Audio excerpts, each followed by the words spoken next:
année, on fait pas. Une année en prépa.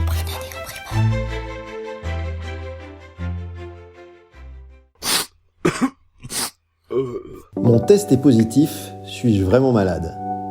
Ça y est, j'ai le nez qui coule, la gorge qui gratte, mal à la tête. Vais-je avoir cette fameuse grippe dont tout le monde parle? Il semble qu'elle affecte une personne sur 100.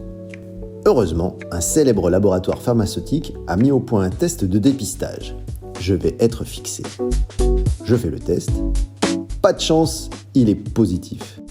Et sur la notice, il est indiqué que le test est fiable à 90%. Que cela veut-il dire? Est-ce que j'ai 9 chances sur 10 d'avoir ce fichu virus? Eh bien, la réponse est non.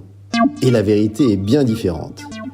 La vraie proportion est bien moindre et nous allons voir que le résultat final est surprenant.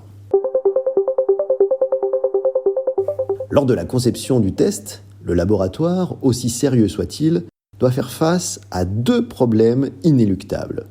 Le premier, ce sont les faux positifs. Ce sont les personnes pour lesquelles le test ressort positif alors que l'on sait par ailleurs qu'ils ne sont pas malades. Et puis le deuxième, ce sont les faux négatifs. Ce sont les personnes pour lesquelles le test ressort négatif alors que l'on sait par ailleurs qu'ils sont effectivement malades. Pour que le test soit réputé fiable, il faut que les proportions de ces 2 catégories soient réduites au strict minimum. Disons, pour notre exemple, que ces 2 proportions sont réduites à 10%. En regardant les vrais positifs et les vrais négatifs, le laboratoire peut annoncer fièrement « Notre test est fiable à 90%. 90% des personnes malades auront un test positif et 90% des personnes saines auront un test négatif. » Voilà, tout est dit. Et pour la plupart d'entre nous, 90%, c'est vraiment sûr, il n'y a rien à dire.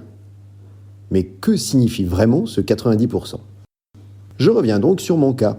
Mon test est positif, c'est la seule chose dont je suis sûr. Mais suis-je vraiment malade?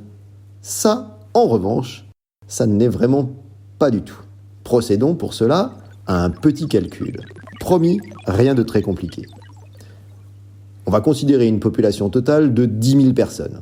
Comme la maladie affecte une personne sur 100, nous avons potentiellement sur ces 10 000 personnes, 100 personnes effectivement malades et 9 900 personnes saines. Imaginons maintenant que nous fassions faire le test à l'ensemble de la population. Et ceux qui vont avoir un test positif proviennent de 2 catégories. Tout d'abord, les vrais positifs. Sur les 100 personnes vraiment malades, 90% vont être détectés par un test positif, soit 90 personnes.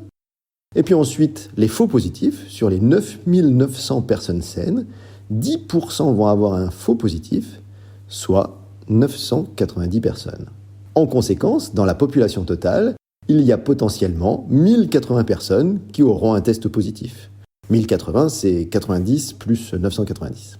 Et parmi celles-ci, seulement 90 auront vraiment été malades. 90 malades sur 1080 tests positifs, cela donne donc une proportion environ égale à 8%.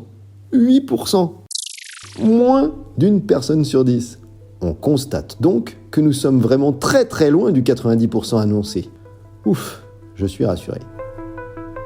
Je vous l'avais bien dit que le résultat était très surprenant.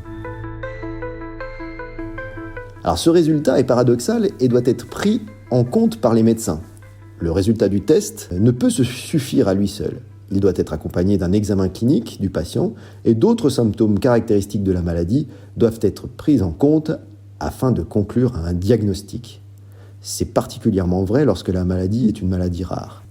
Souvent, les laboratoires rechignent dans ce cas à concevoir des tests, dont l'élaboration est très souvent coûteuse et qui, malgré une fiabilité élevée, ne donneront de toute façon pas de très bons résultats dans la pratique.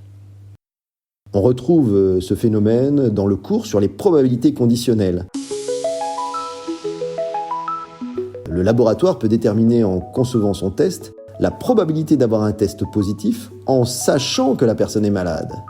Mais dans la pratique, c'est la probabilité conditionnelle inverse qui va être utilisée. La probabilité d'être malade, sachant que le test est positif. Et c'est la formule de Bayes qui nous donnera ensuite le bon résultat. On parle de probabilité bayésienne, et cette subtilité est souvent utilisée pour tromper les utilisateurs par des discours aguicheurs. C'est un biais de perception. Dans notre exemple, le 90% des vrais positifs, il ne s'applique qu'aux personnes malades.